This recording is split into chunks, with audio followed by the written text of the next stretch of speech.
Our LA theme is Harbaugh front and center as part of some major change in LA. The Michigan coach moving back to the NFL after winning the national title in January and signing a 5-year, $80 million deal. Now, LA had some serious cap issues, so they traded Keenan Allen, released Mike Williams, chose not to sign Austin Eckler, and restructured Joey Bosa and Khalil Mack's contracts. The Chargers had a good draft, taking tackle Joe Alt, 5th overall, trading up to draft wide receiver Ladd McConkey, and drafting linebacker Junior Colson out of Michigan, who Harbaugh was familiar with, in the 3rd round. Chargers wideout Josh Palmer talked about the new approach in L.A. I'd say the biggest difference is there's a large emphasis on the details. Extreme emphasis on the details, more than any team I've been a part of, from college to high school to anything. It's the most detailed-oriented emphasis I've ever been a part of. So I would say that's the biggest difference. It's blaring. Like, you can't miss it if you're in a building with us. Sounds like Harbaugh. Let's bring Dan Graziano back in here. Graz, the Chargers paid Justin Herbert last offseason, but this seems like an offense built to run the ball. Should we expect that when it comes to what we'll see on the field? I think at the beginning, yes. I mean, look, they drafted offensive line high in the 1st round. They did take a receiver in the 2nd, but the receiving group's unproven. Yet, I mean, Josh Palmer's entering his 4th NFL season, so he should be ready to take a step forward. He's been behind the depth chart, behind Mike Williams and Keenan Allen on the depth chart his whole career. No longer the case. Quentin Johnston was a 1st-round pick a year ago. Chargers have high hopes for him, and of course, Ladd McConkey, who they drafted in the 2nd round this year. So it's a receiver group that has potential. But right now, I would say the expectation people have about the Chargers offense is it probably leans more toward the run game while that passing game sorts itself out in terms of roles and what those guys are able to do. Yeah, there's nothing to sort out, Dan Graziano. This is going to be a run-first football team, period. And the reason I say that is this. I go back to offensive coordinator Greg Roman, who was with Jim Harbaugh when he was the head coach in San Francisco from 2011 to 2014, was also with him with the Stanford as well. But I played against those teams year in and year out, and they were run first, run heavy. They went and they got Dobbins in the offseason. They went and traded away all their receivers. They went and drafted Joe Alt, an offensive tackle, not a quarterback, not a receiver, first in their 1st-round pick. And so they will be a run-first team. We just talked about Blake Corum at Michigan.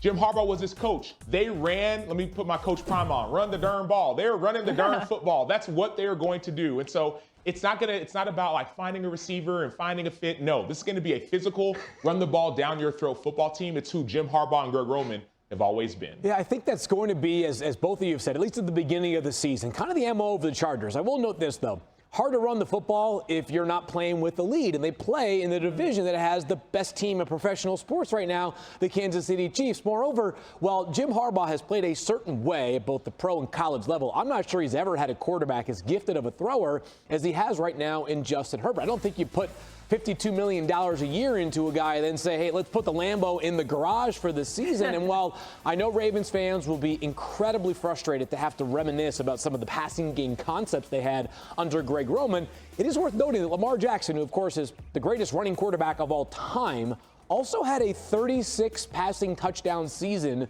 the first time he was named the NFL's MVP, in which he led the NFL in passing touchdowns. So I keep thinking about this. On paper, this feels like a team that is going to regress in terms of its passing game proficiency.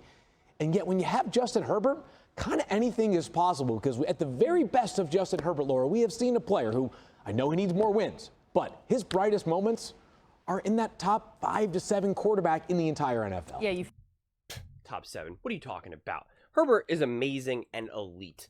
Listen, there's a lot of confusion here. And when I said top 7, he's top 5. He's an amazing quarterback. This is the way it is.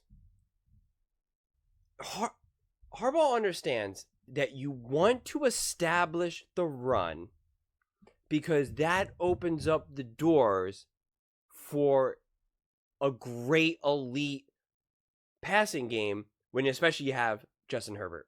He also understands that you just because your quarterback is amazing and has a great arm and can throw doesn't mean that you want to rely on your quarterback to throw the ball 100 times every single game, game in and game out. That's not how you win football games. No matter who you are, whether it's Patrick Mahomes, Tom Brady, Peyton Manning, Brett Favre, whoever, past, present, you don't do that. It's just too much.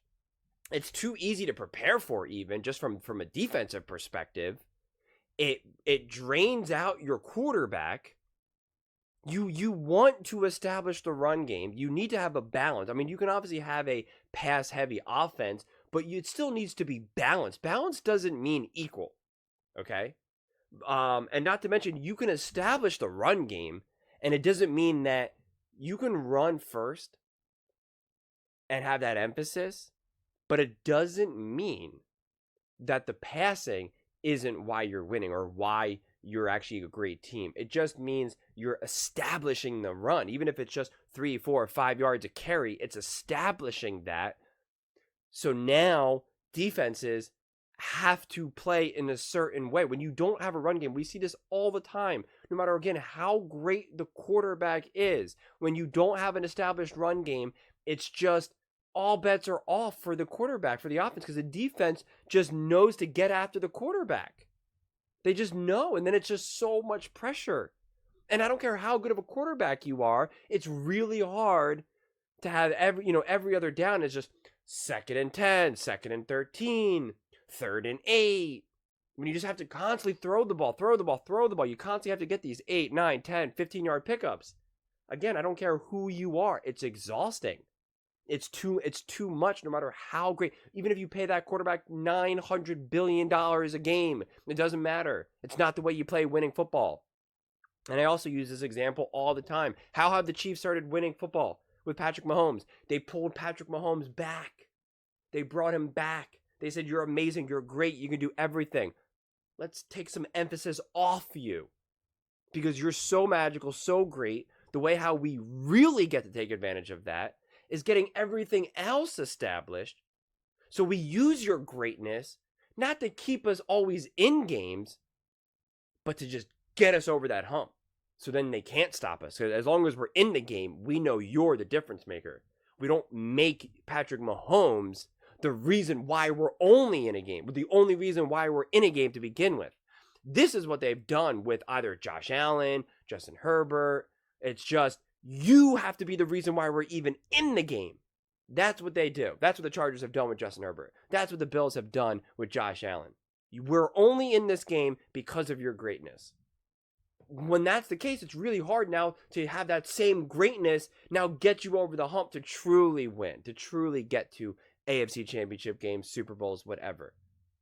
That's not what the Kansas City Chiefs do with Patrick Mahomes. That's not what the Patriots did with Tom Brady, with Peyton Manning, right? Again, we can name all these quarterbacks who have had obviously high levels of success. They're not in those games just because, of course, undeniably there are games where they're just in it because of the greatness of a Josh Allen, Patrick Mahomes, whoever, right? But that's not sustainable. You can't build a team or an offense to do that. And that's what especially these defensive head coaches always do when they have a great quarterback. They say, oh, defense is the best. You need defense. Defense wins championships. We got a great quarterback. He'll keep us in the game. It's all the other stuff we need to worry about. No, make the job easier for the quarterback. That's what the Texans are doing with CJ Stroud.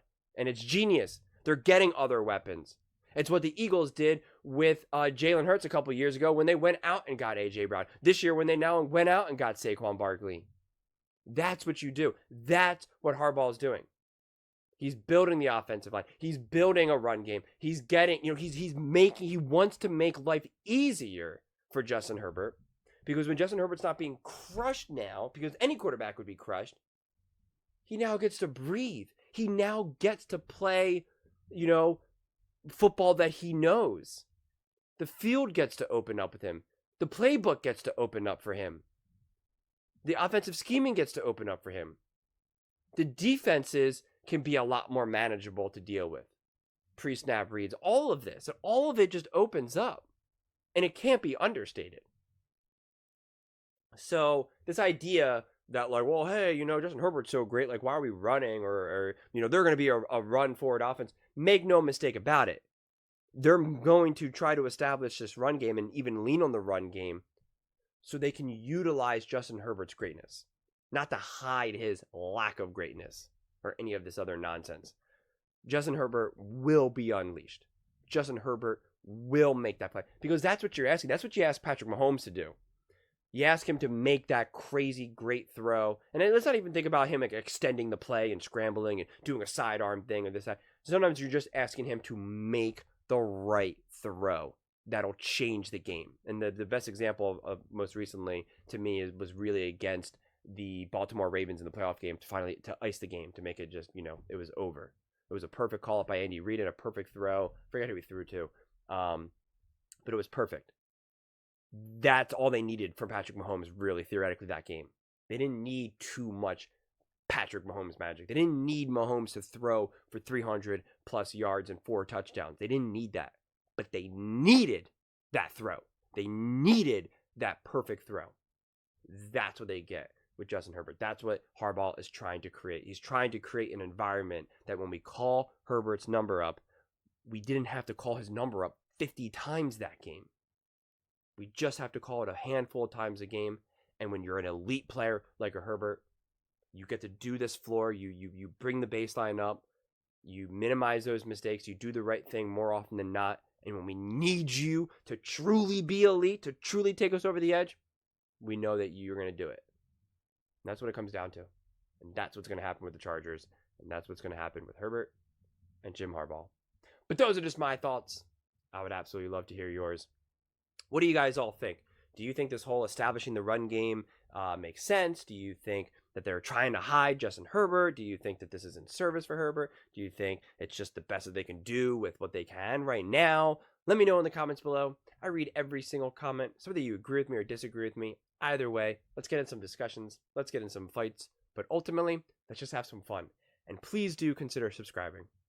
We are building an amazing community here, and I would absolutely love to see you part of it. I want to build something that we all genuinely feel connected to, something that we're really excited to be part of. I think we're well on our way to doing it. And please don't forget to give this video a thumbs up, as it really does help with the visibility.